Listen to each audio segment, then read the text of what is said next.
Bom dia, povo abençoado de Jesus.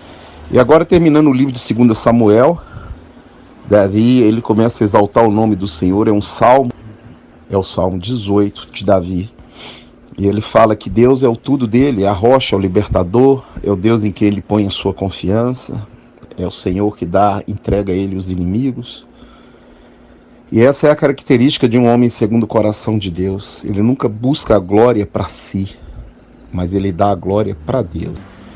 Então, ser a rocha de alguém é ser o sustentáculo, é ser o cabeça, é ser o Senhor dessa pessoa.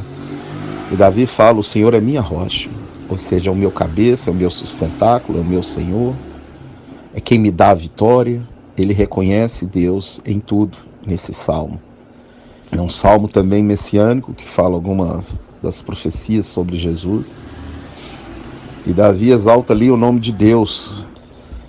No outro fala sobre os valentes de Davi, 3 especiais lá, e fala de mais 30 pessoas que fizeram a diferença no reinado dele, quando ele foi rei de Jerusalém. Davi agora está no final da sua vida. Evangelho de Lucas, capítulo 10, Jesus envia de 2 em 2 para pregar o evangelho, que essa é a nossa guerra hoje.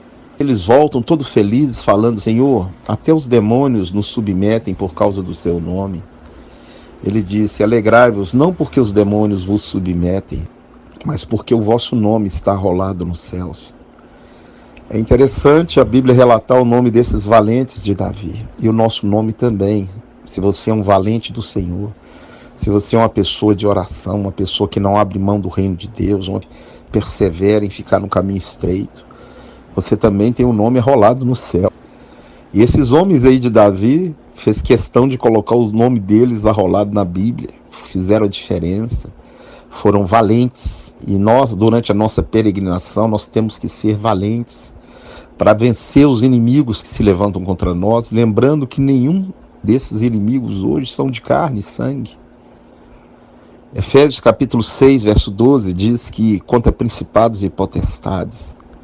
E eu quero convocar você a não desistir, a ser um valente, a lutar pela sua família, pela sua parentela, pelos seus filhos, pelo seu país, orar pela paz de Jerusalém, clamar pelos seus vizinhos, pelos seus colegas de trabalho, porque é nesse lugar que a batalha é travada, principalmente na família.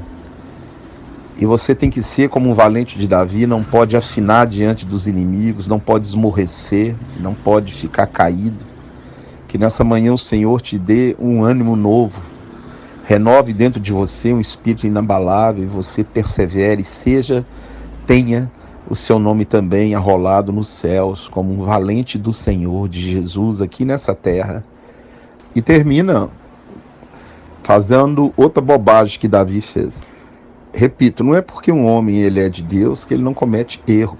E os erros que esses homens cometeram, que estão aí escritos, é para advertência nossa, para que a gente não cometa os mesmos erros que eles cometeram. E Davi agora ele vai mandar fazer o censo, contar os homens de guerra dele. Você tem que ler para entender também 1 Crônicas 21. Junto com 2 Samuel 24, você tem que ler 1 Crônicas 21, que vai relatar a mesma história.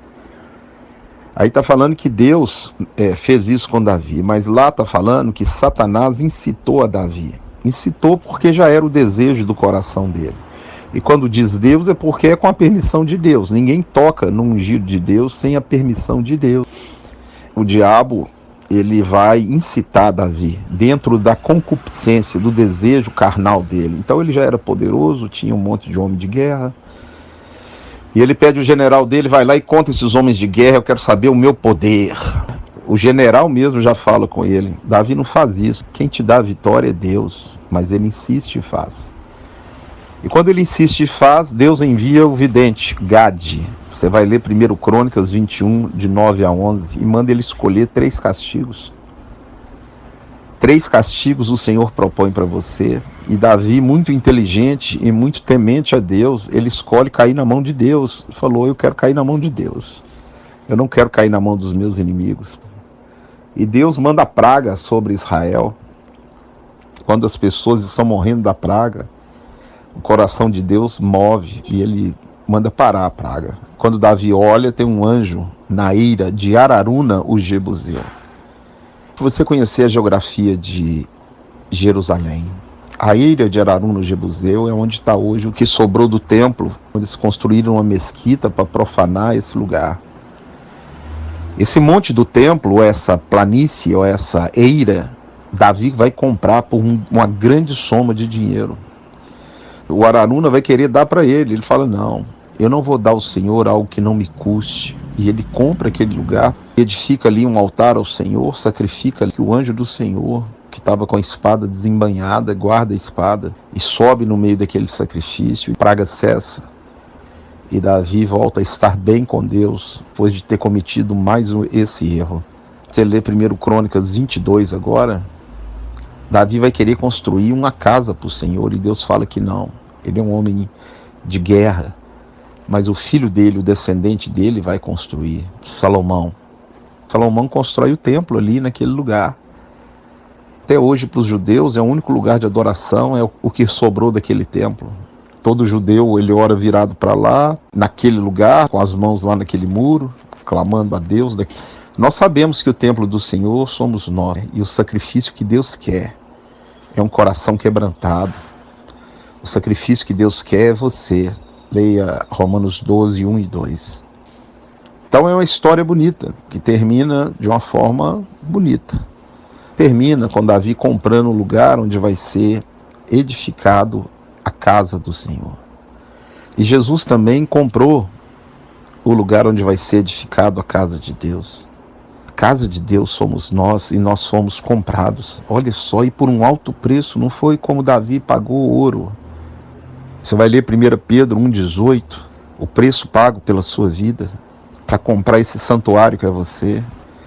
E em 1 Pedro capítulo 2, de 4 a 6, está fazendo a casa de Deus em nós, na nossa família e na igreja.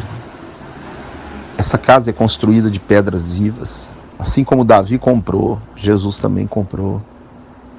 Não sei o que você passa hoje, mas seja como Davi. Fala para Deus, o Senhor, o minha rocha, o meu libertador, o meu escudo, o Deus em quem eu confio. É no Senhor que eu ponho a minha confiança, é no Senhor que eu espero.